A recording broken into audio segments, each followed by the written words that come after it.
आसीन की जनता द्वारा लगातार मांगों के बाद अब जाकर वर्षों बाद यहां दो राष्ट्रीय राजमार्ग का संपर्क हुआ। राष्ट्रीय राजमार्ग की संख्या 148 डी भीम उनियारा जो कस्बे से गुजरता है, वहीं दूसरा रास्ता आसीन ब्यावर राष्ट्रीय राजमार्ग संख्या 158 जो इस कस्बे के मध्य से निकलकर कुछ ही समय पूर्व तैयार होकर जनता को सुदूर हुआ है। दो बड़े राष्ट्रीय राजमार्ग के गुजरने से कस्बे तथा क्षेत्रवासियों को बड़े शहरों से संपर्क के लिए बहुत आसानी हो गई है, लेकिन यहाँ परिवहन के साधनों के अभाव से अभी भी इस क्षेत्र की जनता निजी वाहनों पर निर्भर है।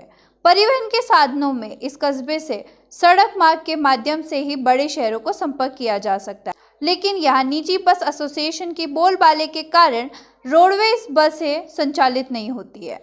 कस्बे से समीप मुख्य बड़े शहर 55 किलोमीटर भिलवाड़ा जिला मुख्यालय है तथा दूसरी ओर 50 किलोमीटर ब्यावर दूरी पर स्थित है। क्षेत्रवासियों के लिए चिकित्सा सेवाएं तथा अन्य और किसी कार्य के कारण इन दोनों बड़े शहरों पर निर्भर रहना पड़ता है।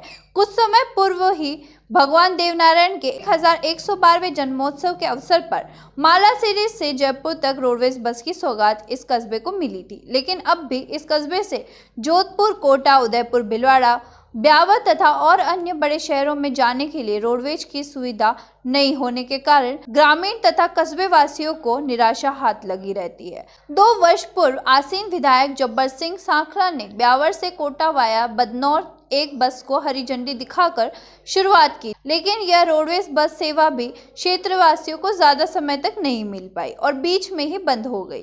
भाजपा के आसीन विधायक जब्बर सिंह ने कहा, भाजपा सरकार में हर विधायक मंत्री है। मोदी जी के नेतृत्व में राजस्थान का विकास चरम पर पहुंच जाएगा। क्षेत्र से लोगों के पलायन को रोकने के लिए पानी की समस्या के निदान के लिए ड्रीम प्रोजेक्ट तैयार किया गया है। आसीन की खारी और मानसी नदी को जोड़ने का प्लान बनाया जा रहा है, जिससे क्षेत्र में पानी की समस्या खत्म हो सके। वैसे ईआरसीपी योजना का लाभ पास ही विधानसभा ब्यावर को मिल रहा है, तो आसीन को भी जुड़वाने का प्रयास किया जाएगा। रोडवेज के वास्तव में इतनी महंगे प्रॉब्लम है, ये प्राइवेट बसें वाले अपने हिसाब से चलते हैं और इनके मन का किराया वगैरह वसूल करते हैं, मन का जो टाइम होता है वो होता है। और यहाँ से मतलब जो है भिलवाड़ा जो है 155 किलोमीटर दूर पड़ता है और जब कभी कोई इमरजेंसी काम होता है तो उसमें काफ़ी मतलब जो दिक्कत है। जिला मुख्यालय बहुत दूर है, यहाँ से न तो ब्यावर के लिए कोई रोडवेज है, एक आध कोई नाइट में चलती हो और न कोई भीम के लिए, तो उससे कोई कनेक्ट आपकी विजयनगर वगैरह जो न उससे कनेक्ट कोई है रोडवेज, न भीम से जो 8 नंबर चलता है उससे भी कोई कनेक्ट नहीं है, न ब्यावर। क्या नाम हो? जैन सिंह राठौर। संचालन बहुत ही आवश्यकता हो जाती है क्योंकि आसपास बहुत सारे छोटे कस्बे तो उनको जोड़ने के लिए फिर ये पहले रोड खराब, तो रोड भी बढ़िया बन गए।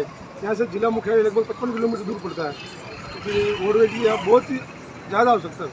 रोडवेज के मामले में मैंने जब मैं पहली बार विधानसभा में गया, मेरा सबसे पहला ही मुद्दा रोडवेज का था। सवाई भोज मंदिर हमारे अंतर्राष्ट्रीय स्तर का मंदिर है। देवनारायण मंदिर मालासिरी जो है वो देवनारायण भगवान की जन्मस्थली है। बहुत बड़े बड़े तीर्थस्थल हमारे वहाँ अंतर्राष्ट्रीय स्तर के हैं। मैंने प्रथम विधानसभा जब मैंने प्रवेश किया था उस समय सबसे पहला मुद्दा ही मैंने रोडवेज का रखा था। लेकिन आप सबको पता है कि सड़कों की स्थिति उस समय ऐसी नहीं थी कि वहाँ रोडवेज लगे। सड़कें टूटी हुई थी, सड़कों के नाम पे कुछ था ही नहीं।